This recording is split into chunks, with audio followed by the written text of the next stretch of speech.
Hi friends, sports news episode 5కి అందరికీ స్వాగతం. ఈరోజు డేట్ వచ్చేసరికి మార్చి 3, 2025. టైం వచ్చేసరికి 11 AM అయితే అవుతుంది. ఇప్పటివరకు న్యూస్ వచ్చేసరికి ఫస్ట్ న్యూస్ వచ్చేసరికి ఛాంపియన్స్ ట్రోఫీలో భారత్కు ఎదురే లేకుండా పోయింది. ఆడిన 3 మ్యాచ్లు గెలిచి రోహిత్ సేన ఆధిపత్యం చాటింది.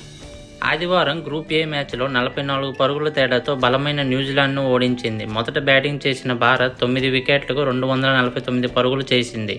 శ్రేయస్ అయ్యర్ తన అసాధారణ బ్యాటింగ్తో 79 పరుగులు చేసి, హార్దిక్ పాండ్యా 45 పరుగులు, అక్షర్ పటేల్ 42 పరుగులు చేసి సత్తా చాటారు. నెక్స్ట్ ఛేదన్లో ప్లేయర్ ఆఫ్ ది మ్యాచ్గా నిలిచిన వరుణ్ చక్రవర్తి 42 పరుగులకి 5 వికెట్లు తీసి విజృంభించడంతో కివీస్ 45.3 ఓవర్లలో 205 పరుగులకే ఆలౌట్ అయింది. న్యూజిలాండ్ బ్యాటర్ కేన్ విలియమ్సన్ 120 బంతుల్లో 81 పరుగులు చేసి ఒక్కడే పోరాడాడు. ఈ మ్యాచ్లో భారత్ గెలిచి గ్రూప్ ఏలో అగ్రస్థానంలో నిలిచింది కాబట్టి గ్రూప్ బిలో 2వ స్థానంలో నిలిచిన ఆస్ట్రేలియా సెమీఫైనల్ 1 ప్రత్యర్థి అయింది. తరువాత గ్రూప్ బిలో మొదటి స్థానంలో నిలిచిన దక్షిణాఫ్రికా గ్రూప్ ఏలో 2వ స్థానంలో నిలిచిన న్యూజిలాండ్తో సెమీఫైనల్ 2 మ్యాచ్ ఆడనుంది. మొదటి సెమీఫైనల్ దుబాయ్ వేదికగా మార్చి 4న జరగగా, 2వ సెమీఫైనల్ లాహోర్ వేదికగా మార్చి 5న జరగనుంది. నెక్స్ట్ న్యూస్ వచ్చేసరికి మన భారత్ స్టార్ క్రికెటర్ అయిన విరాట్ కోహ్లీ మరో అరుదైన ఘనతను సాధించాడు. అంతర్జాతీయ వన్డే కెరియర్లో 300 మ్యాచ్లు ఆడిన ప్లేయర్గా సత్తా చాటాడు.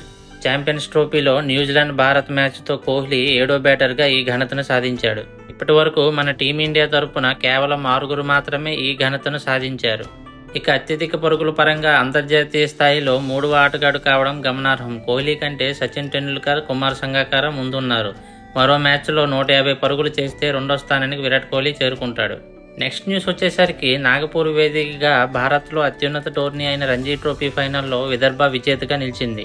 సీజన్లో ఆద్యంతం గొప్ప పట్టుదల, క్రమశిక్షణతో ఆడిన విదర్భ రంజీ ట్రోఫీ చరిత్రలో 3వసారి టైటిల్ కైవసం చేసుకుంది.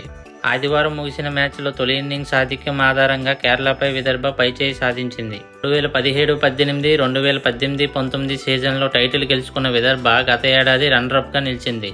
మ్యాచ్ ముగిసే సమయానికి 143.5 ఓవర్లలో 9 వికెట్లకు 375 పరుగులు చేసి మ్యాచ్ను డ్రాగా ముగించింది. నెక్స్ట్ న్యూస్ వచ్చేసరికి భారత టెన్నిస్ స్టార్ యూకీ బాంబ్రీ కెరియర్లో తొలి ఏటీపీ 500 టైటిల్ సాధించాడు. దుబాయ్ టెన్నిస్ ఛాంపియన్షిప్లో ఆస్ట్రేలియాకు చెందిన అలెక్స్ పప్రిన్తో కలిసి అతడు డబుల్స్ టైటిల్ని సొంతం చేసుకున్నాడు. ఆదివారం జరిగిన పురుషుల డబుల్స్ ఫైనల్లో యూకీ అలెక్స్ జోడీ 3-6, 7-6, 10-8తో హ్యారీ హెలియావారా, ఎన్సిప్యాటిన్ జంటపై విజయం సాధించింది.